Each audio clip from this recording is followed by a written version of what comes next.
The story of the week is Welcome to Chinatown, and it's illustrated by Tomer Hanuka. This is a reader's theater. That's the genre of the story. And you have your vocabulary words. Again, make sure you're reviewing them. Destinations, aspects, vigorously, reconstruct, gorgeous, festive, ornate, symbolize, expectantly, and misfortune.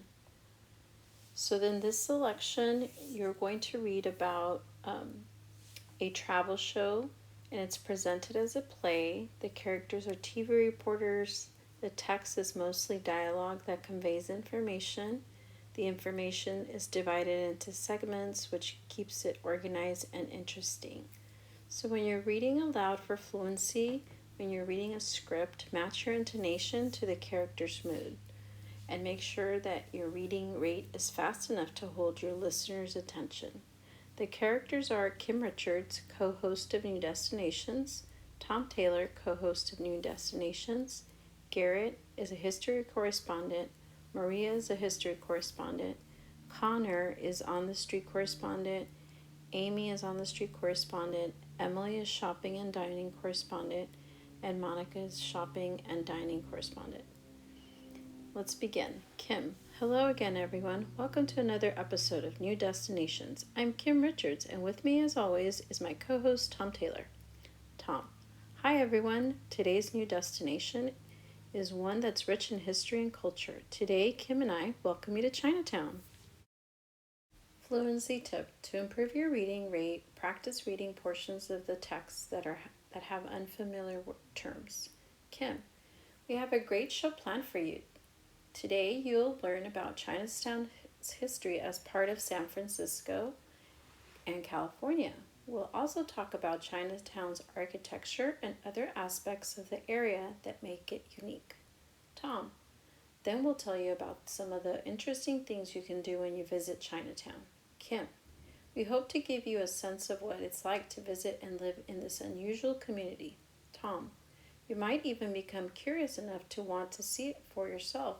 The remarkable things we describe. Kim. Let's start by turning things over to Garrett and Maria, our history correspondents. Garrett. Thanks, Kim. There are Chinatowns in major cities all over the world. San Francisco's Chinatown is one of the oldest. It is also the third largest Chinatown in North America. Maria. That's right, Garrett. As old as it is, however, this Chinatown is not the one that was built by the Chinese immigrants in the 1850s. That Chinatown was destroyed in the 1906 San Francisco earthquake. Garrett. The earthquake and the fires caused by the earthquakes destroyed more than 500 city blocks. Maria. The first large groups of Chinese immigrants made the journey to the United States in the 1850s. The immigrants came here for opportunities to earn a suitable living by working on the railroads. Garrett. Many immigrants also came hoping to find gold in California. The California Gold Rush of 1848 brought miners from all over the world. Maria. These first immigrants settled in what is today the heart of Chinatown. They built homes, opened restaurants, and started businesses. Garrett.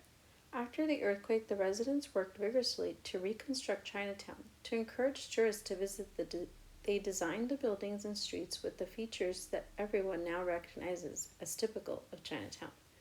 Maria. Starting in the 1950s, more groups of Chinese immigrants settled in the United States. Garrett. The population of San Francisco's Chinatown boomed. New residents built smaller Chinatowns in neighboring areas, but the original Chinatown is still one the tourists visit most often. Back to you, Kim and Tom. Tom. Thanks, Garrett and Maria. Chinatown is such an amazing and interesting place to visit. Kim. It's a major tourist attraction. Did you know that Chinatown attracts more visitors than San Francisco's famous landmark, the Golden Gate Bridge? Tom. One of the main streets in Chinatown is Grant Avenue. Our on-the-street correspondents, Connor and Amy, are there now to tell us what people can see and do on Grant Avenue. Fluency tip. Exclamation points are clues to the correct intonation to use when you read aloud. Connor. Thanks, Tom. Here on Grant Avenue, colorful lanterns, curved roofs, and gorgeous columns carved from stone all give Chinatown its festive look. Amy, they definitely do, Connor.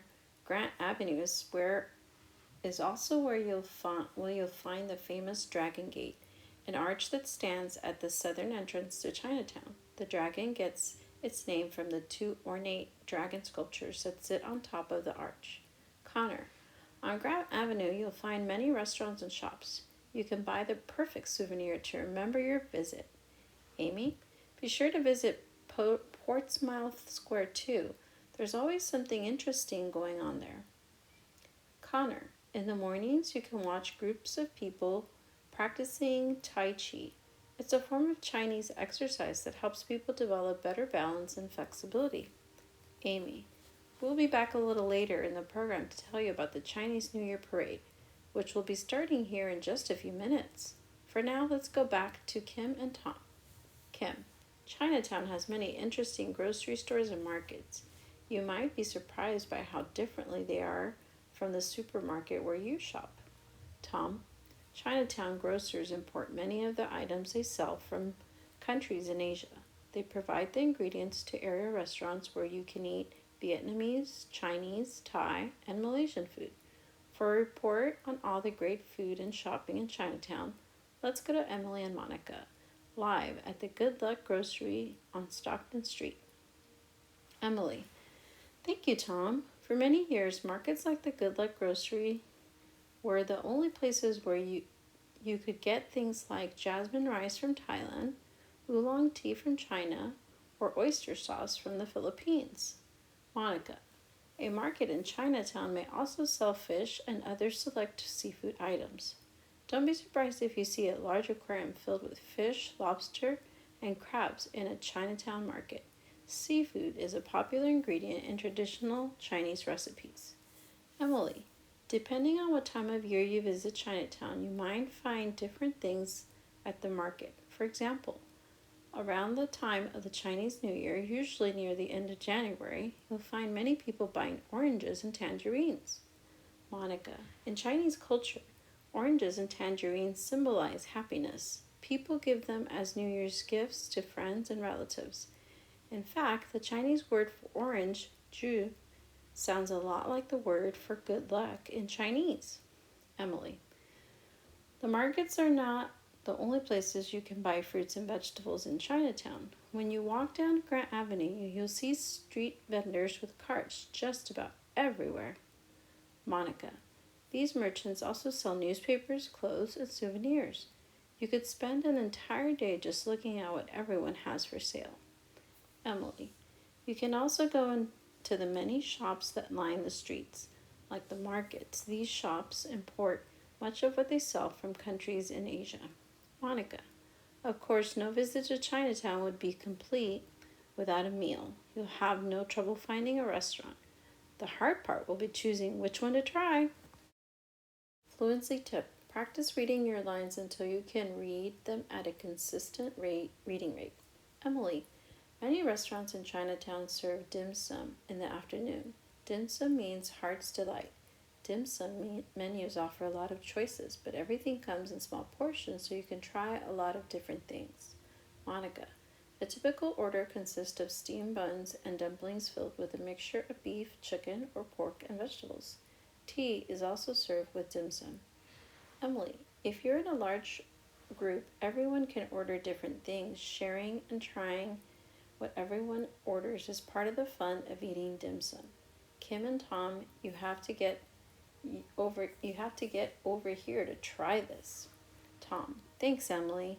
Save us some if you can. Kim, if you intend to go to Chinatown, think about visiting when the Chinese celebrate the New Year. As you may recall, Emily said earlier that the Chinese New Year usually falls around the end of January. Tom, Chinese New Year is among the most important traditional Chinese holidays. The celebration lasts for 15 days. Let's go back to Connor and Amy for the report on the parade. Amy, thanks again, Tom. On the first day of the celebration, you'll see throngs of people along the streets. They're expectantly waiting for the Chinese New Year parade and the lion dancers. Connor, Lion dancing plays an important part in any Chinese New Year celebration. The tradition of the lion dance can be traced back more than 1,000 years in Chinese culture. Amy, lion dance performers wear a lion costume, which usually has a very large head. A single performer operates the head, moving its eyes and jaws while dancing energetically. Connor, sometimes a pair of dancers operates a lion costume. The second dancer forms the back of the rear legs of the lion. This requires coordination and practice. The two dancers huddled under the costume must move together perfectly. Amy, to those who celebrate Chinese New Year, the lion symbolizes courage. Performing the lion dance is believed to frighten away misfortune. Connor, residents celebrate the 15th day of the new year with the Lantern Festival. On the night of the Lantern Festival, you'll see children everywhere carrying lanterns with many complex shapes and designs. Amy, you'll also find parades during the Lantern Festival. Lights fill the streets as lanterns of every shape and color brighten the night. Back to you, Kim and Tom. Tom, thank you, Amy. Thanks to all our correspondents for their interesting reports on our show today. Kim, thank you for joining us. No matter what time of the year you choose to visit Chinatown, you'll have a wonderful experience. We'll see you again on the next episode of New Destinations. Tom, goodbye. This week we have a review week, which means that we will be reviewing lesson 21, 22, 23, and 24 of grammar. So in lesson 21, the main word in the predicate of a sentence is a verb. Most verbs tell what the subject of the sentence does. The verb in a sentence can be made up of two or more words. This is called a verb phrase. A sentence's main verb tells what is happening in a sentence. A verb phrase often includes a main verb and one or more helping verbs. Helping verbs come before the main verb. Sometimes another word comes between the helping verb and the main verb. In lesson 22, we learned about action verbs. An action verb tells what the subject of the sentence does.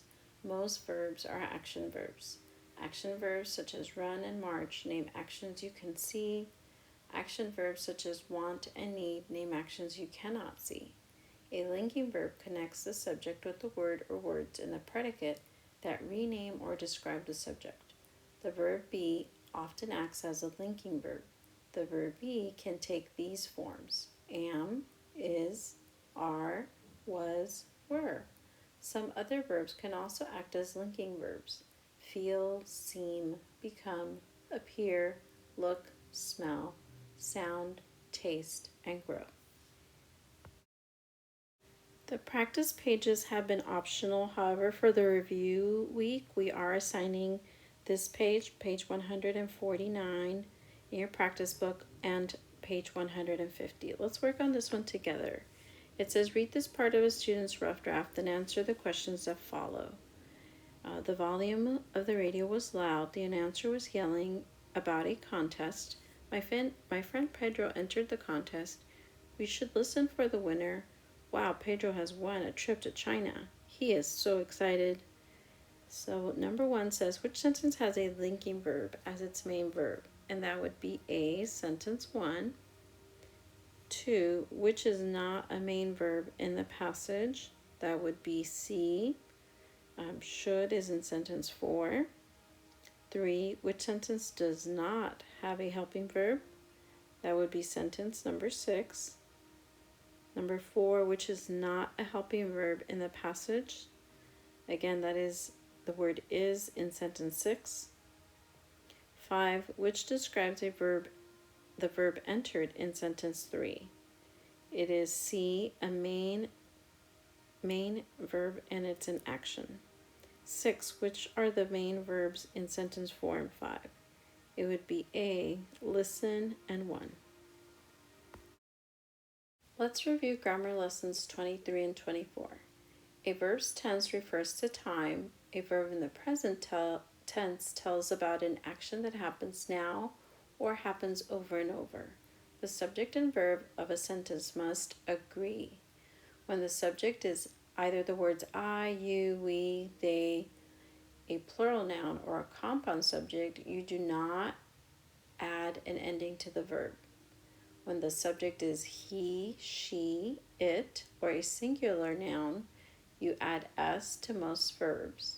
For verbs that end with sh, ch, s, double s, z, or double z, you add es to the verbs. For verbs that end with a consonant and a y, you change the y to I and then you add es. The present tense forms of the verb be are am, are, and is. In lesson 24, we went over this. A past tense verb tells about an action that happened in the past. You add ed to regular verbs to form the past tense. Most verbs are regular. If a verb ends with e, you drop the e before adding ed.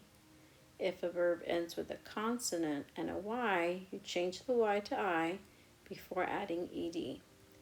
If a verb ends with a vowel and a consonant, you double the final consonant before adding ed. A future tense verb tells about an action that will happen in the future. Use will with the main verb to form the future tense. A verb must agree in tense and number with its subject. Now let's work on practice book page 150 together. Read this part of a student's rough draft, then answer the questions that follow. Number 1, Jamal is going to San Francisco. He will ride a train from Arizona to California. Jamal packed his bags. Jamal and his sister walk to the train station. The conductor shouts, "All aboard!" Jamal hugs his sister and jumps onto the train. Number 1, which verb agrees in number with its plural subject? That would be C, the word walk, and it's sentence 4. 2, which sentence has a future tense verb? That's B in sentence 2. 3, which sentence has a verb that does not agree with its singular subject? That would be D, sentence 5. Number 4, which describes the verb hugs in sentence 6? It is C, present tense. 5, which is the past tense form of the underlined verb in sentence 6? It would be A, jumped. And 6, which sentence has a past tense verb? It would be C, sentence 3.